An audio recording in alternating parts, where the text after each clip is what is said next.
In our previous video, we looked at the 4 primary workplace styles that are common in most modern day offices: open plan, cellular, agile, and activity-based working.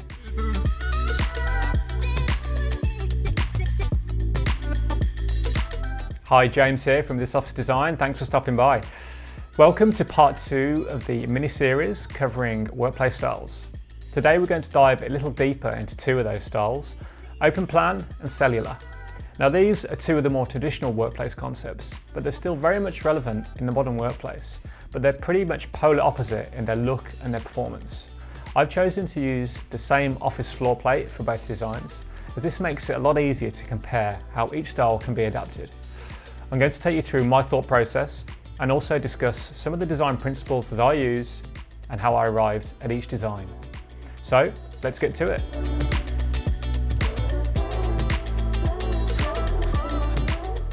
I'll begin with the open plan concept. You can see this office floor plate is a rectilinear L shape with a side core accessible from 2 sides. To start, I needed to set myself some parameters with regards to the functional brief.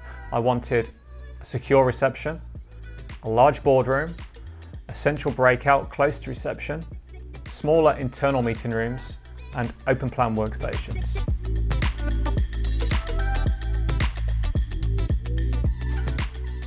For me, the flow of an office is critical to its success.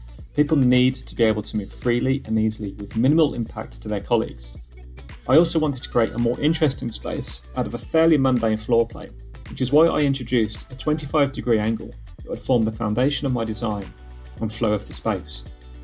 Forcing angles and curves into square spaces can sometimes be tricky and create wasted, inefficient spaces, so it takes a bit of care and attention to make sure you're not compromising usable space.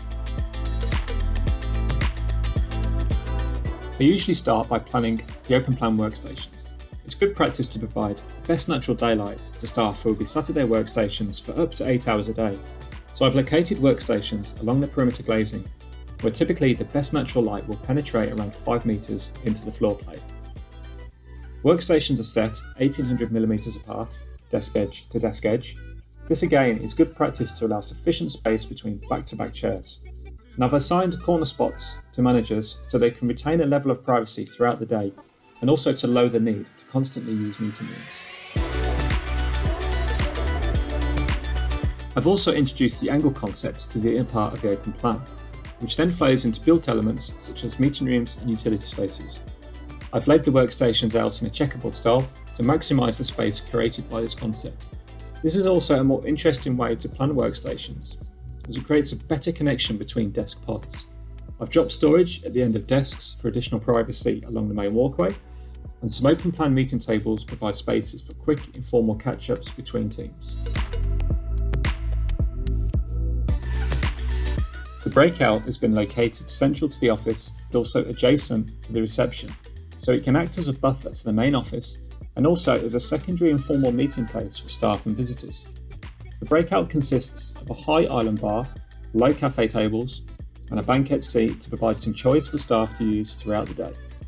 I've kept it open along one side, but contained it from the main office and reception area to minimise distractions.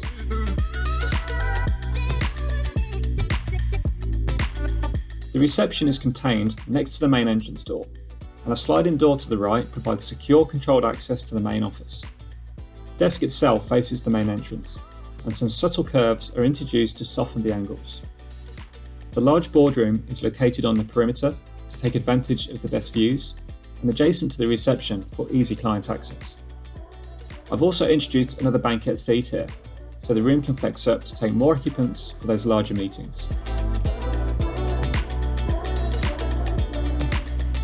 This design accommodates 116 workstations into 920 square meters, which is around 8 square meters per person. Now this is fairly aggressive considering the common accepted average is around 10 square meters per person. However, I don't think the office feels crammed or tight, and this is mainly due to the carefully crafted walkway that loops around the entire office, which also helps to create a more progressive environment. 9 private meeting rooms and 5 informal meeting spaces provide lots of opportunities for teams to collaborate, and 3 utility hubs are distributed evenly across the office.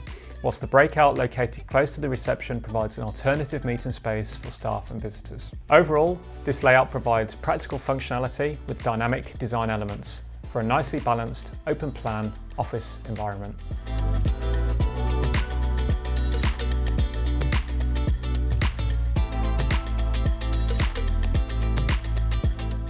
In contrast to the open plan, the cellular concept is assembled around built forms.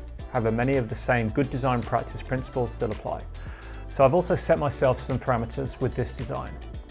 A traditional enclosed reception, a large front of house boardroom, plus 2 medium front of house meeting rooms, a large central breakout, 12 to 15 offices, and open plan perimeter workstations.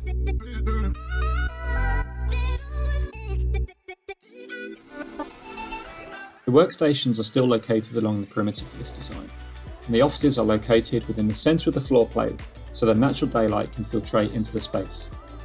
In years gone by, it would have been offices that occupy the perimeter glazing, but wellness in the workplace has started to dictate that all employees should have access to external views and natural daylight, not just management. I've clustered offices and quiet rooms together into islands.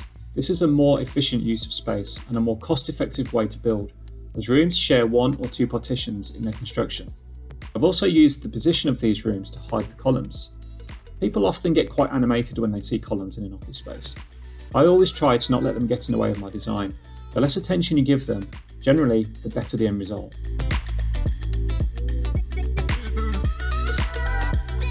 In this design, I've located the large breakout even more centrally, and it's accessible from 3 different points. The row of offices adjacent acts as a nice natural buffer to the rest of the office space. By suggesting the same floor finish from the reception through to the breakout and adjoining corridors, it creates a feeling of large open space. Whilst keeping the breakout open at each end encourages employees to use it throughout the day for informal meetings, not just during their lunch break.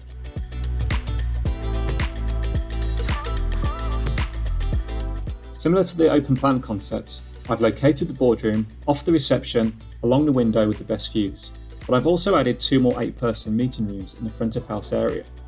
This cellular design is typically used by professional services, such as lawyers, solicitors, and accountants, and they would generally have a requirement for more formal client meetings.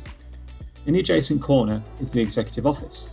This is larger than the other offices, has the best views, but again caters for the type of client that might occupy this type of space.